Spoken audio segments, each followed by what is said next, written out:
মা, মা গো, মা তুই এসেছিস মা ভবতারিণী, তুই এসেছিস, তুই এসেছিস মা, মা তুই এসেছিস মা। সমাধি হয় গদাধরের। দক্ষিণেশ্বরের মন্দিরে শুরু হয় মা ও ছেলের এক অপূর্ব দিব্য লীলা। তোতাপুরীর হাত ধরে গদাধর গেলেন দক্ষিণেশ্বরের পঞ্চবতী বন। শুরু হলো সাধনা। মা কালী তাকে পরীক্ষা করার জন্য শুরু করলেন নানা রকমের ছলনা। ভূত, প্রেত, ডাকিনী, যোগিনীরা চারপাশে ঘিরে ধরে শুরু করলো উপদ্রব।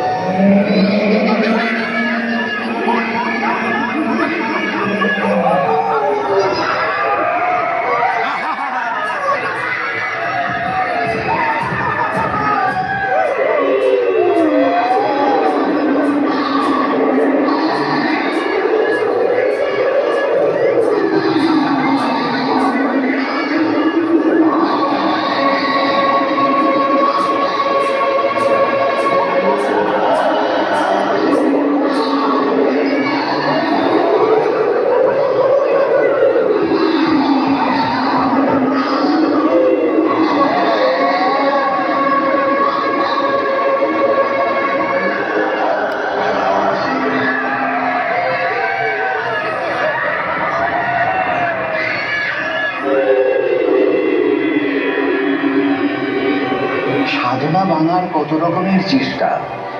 মা ভবতারিণীকে স্মরণ করলেন গদাধর। মা এসে হাত রাখলেন তার পাগল সন্তানের মাথায়। তোর কোনো ভয় নেই, আমি তো আছি। গদাধর, তুই মন দিয়ে সাধনা কর, সিদ্ধি লাভ তোর হবে। মুহূর্তের মধ্যেই ভূত, প্রেত, ডাকিনী, যোগিনী সব উধাও। নিশ্চিন্তে সাধনা শেষ করলেন গদাধর। মহাপুরুষের জীবনে অনেক অদ্ভুত ঘটনা ঘটে, যার কোনো ব্যাখ্যা সাধারণ মানুষ খুঁজে পায়নি। একবার গরুর গাড়ি চেপে ঠাকুর আর মা শারদামণি চলেছেন কামার পুকুরে।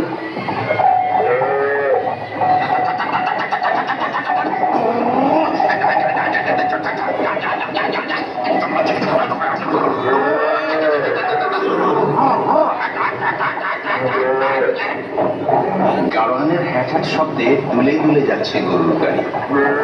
রেল লাইন পেরোতে গিয়ে হঠাৎ গরুর গাড়ির চাকা গেল সেই রেল লাইনে আটকে। চিন্তিত হয়ে পড়লেন মা। ঠিক সেই সময় দূরে শোনা গেল ট্রেনের আওয়াজ। লাইনে গাড়ি আসছে। মা শারদা ভয় পেয়ে ঠাকুরকে প্রশ্ন করেন, কি হবে গো? রেলগাড়ি যে এসে পড়লো, গরুটাও যে গাড়ির সঙ্গে লাইনে আটকে পড়েছে। ঠাকুর শুধু হাসছেন। ভয়ের চোটে গাড়োয়ান গাড়ি ফেলে দৌড়চ্ছে আর চিৎকার করছে, ঠাকুর, মাকে নিয়ে গাড়ি থেকে নেমে আসুন। অবিচল ঠাকুর শুধু দুহাত তুলে জয় মা, জয় মা। মা, মা গো ভবতারিণী, তুই কোথায় মা? তুই কোথায় মা?